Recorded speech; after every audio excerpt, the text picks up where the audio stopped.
লোক তার বাগান বাড়ির পুকুরের মধ্যে অনেকগুলো কুমির পুষত। একদিন সেই ধনী লোকটি তার সেই বাগান বাড়ির মধ্যে বিশাল একটি পার্টির আয়োজন করলো। অনেক লোকজন সেই ধনী লোকটির আমন্ত্রণে সেই বাগান বাড়ির পার্টিতে এসে জনমের মতো ভালো মন্দ খেলো। এরপর সেই ধনী লোকটি মাইক দিয়ে ঘোষণা করলো, আপনাদের মধ্য থেকে কেউ যদি আমার এই কুমির বোঝাই করা পুকুরটি পাড়ি দিয়ে সাঁতরে এই পাশ থেকে ওই পাশে যেতে পারে, তাকে আমি 10 কোটি টাকা দেব, না হয় তার সাথে আমার একমাত্র সুন্দরী কন্যাকে বিয়ে দেব।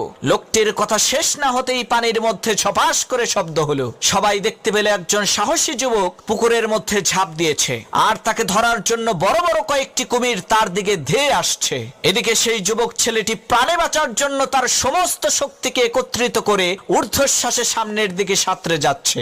এক পর্যায়ে সেই ছেলেটি কোনো ক্রমে পুকুরটি পাড়ি দিয়ে পুকুরের ওই পারে যেয়ে উঠল। ছেলেটির এত বড় বিজয় দেখে সকলেই হাতে তালি দিল। আর সেই ধনী ব্যক্তি সেই ছেলেটিকে জিজ্ঞেস করলো, বাবা তুমি কি 10 কোটি টাকা নিবা নাকি আমার মেয়েকে বিয়ে করবা? তখন সেই ছেলেটি বলল, আমি আপনার টাকাও চাই না, আপনার মেয়েকেও চাই না, আমি শুধু জানতে চাই কোন শালা আমাকে ধাক্কা দিয়ে এই পুকুরের মধ্যে ফেলে দিছে।